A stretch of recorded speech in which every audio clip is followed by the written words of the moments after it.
Hello friends, welcome back to PraSu Swadeep. ఎలా ఉన్నారు అందరూ? ఏం చేస్తున్నారు? సో ఈరోజు అయితే నేను ఒక వాక్కాయ పప్పు, సో మంచి ఇమ్యూనిటీ బూస్టర్ అనమాట ఈ పప్పు అయితే. ఇంకా ఆలస్యం ఎందుకు, ఇది ఎలా చేయాలో చూసేద్దాం. సో ఇవి వచ్చేసి వాక్కాయలండి. వీటినే kalimkayaలు అని చెప్పేసి కూడా అంటారు. దీని యొక్క సైంటిఫిక్ నేమ్ వచ్చి కరోందాస్ అండి. సో దీన్ని కరోండా అని చెప్పేసి కూడా అంటారు.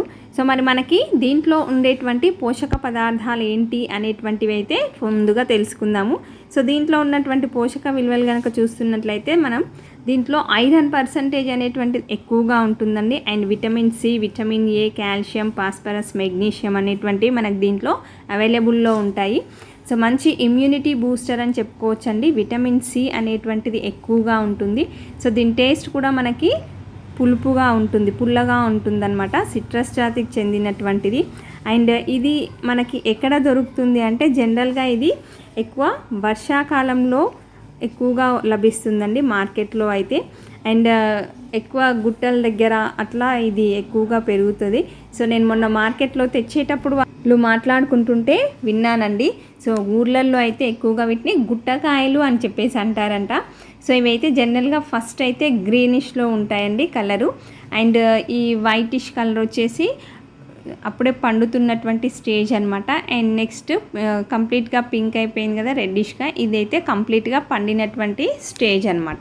మార్కెట్లో ఇవి ఎక్కువగా జూలై టు సెప్టెంబర్ మంత్స్లో అవైలబుల్లో ఉంటాయండి. ఎస్పెషల్లీ ఆగస్ట్ అండ్ సెప్టెంబర్లో ఎక్కువగా వస్తాయి అనమాట.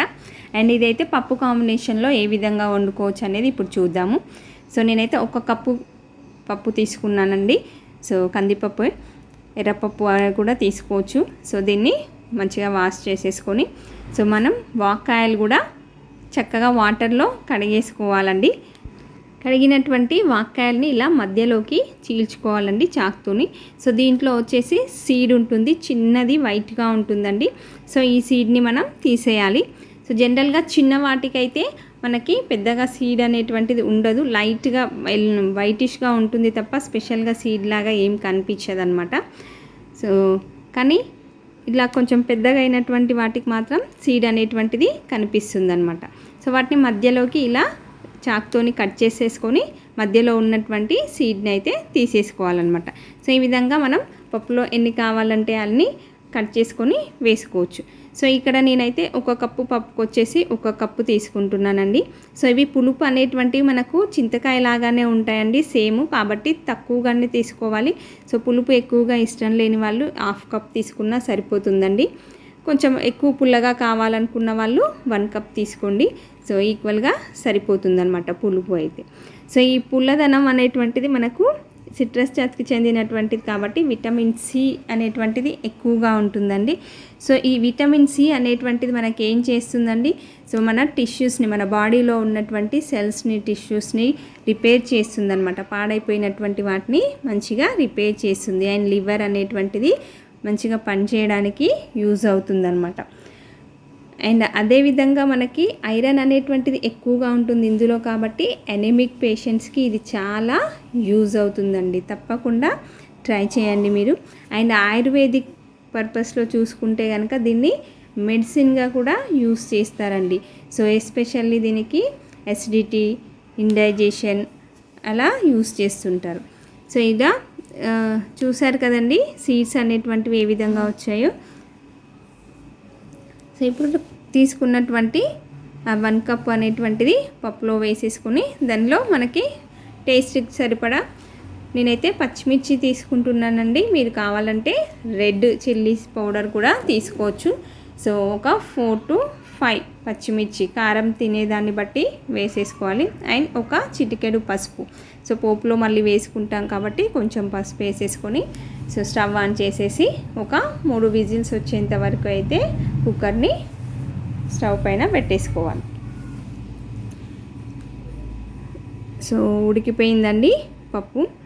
సో చూసారా మొత్తం ఏ విధంగా మెత్తగా అయిపోయాయో. చూడండి, పీల్ ఒకటి సపరేట్గా, ఆ పీల్ని సపరేట్ చేయాల్సిన పని లేదండి, అది చక్కగా మెదిపితే మెదిగిపోతుంది. అండ్ నోట్లోకి వచ్చినా కూడా నమిలితే చక్కగా డైజెస్ట్ అవుతుందన్నమాట.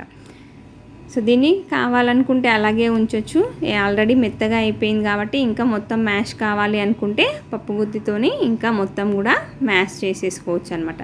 సో అవసరం లేని వాళ్ళు అలాగే కూడా కొంచెం గరిటెతో కలిపేసుకొని పోపేసుకుంటే సరిపోతుందండి. దీంట్లో కావాలంటే కొంచెం వాటర్ యాడ్ చేసేసుకొని రుచికి సరిపడా సాల్ట్ వేసుకొని కలిపేసుకొని ఒక గిన్నెలోకి అయితే ట్రాన్స్ఫర్ చేసేసుకొని, సో ఈ విధంగా ట్రాన్స్ఫర్ చేసుకున్న తర్వాత పప్పులోకి మనం జనరల్గా ఏ విధంగా అయితే పోపు పెట్టుకుంటామో అదేవిధంగా ఒక ప్యాన్ పెట్టేసి స్టవ్ పైన దాంట్లో ఆయిల్ ఒక 3 to 4 టేబుల్ స్పూన్స్ ఆయిల్ వేసేసుకొని జీలకర్ర, ఆవాలు, కొన్ని వెల్లుల్లి రెబ్బలు, వెన్నెన్ను రెబ్బలు వచ్చేసి కొంచెం కచ్చాపచ్చా దంచుకొని వేసుకుంటే బాగుంటుందండి. అండ్ ఎండుమిర్చి, నెక్స్ట్ కరివేపాకు ఇవన్నీ వేసేసుకొని చక్కగా పోపు అయితే పెట్టేసుకుంటే మంచి పుల్లని వాక్కాయ పప్పు అయితే రెడీ అయిపోతుందండి.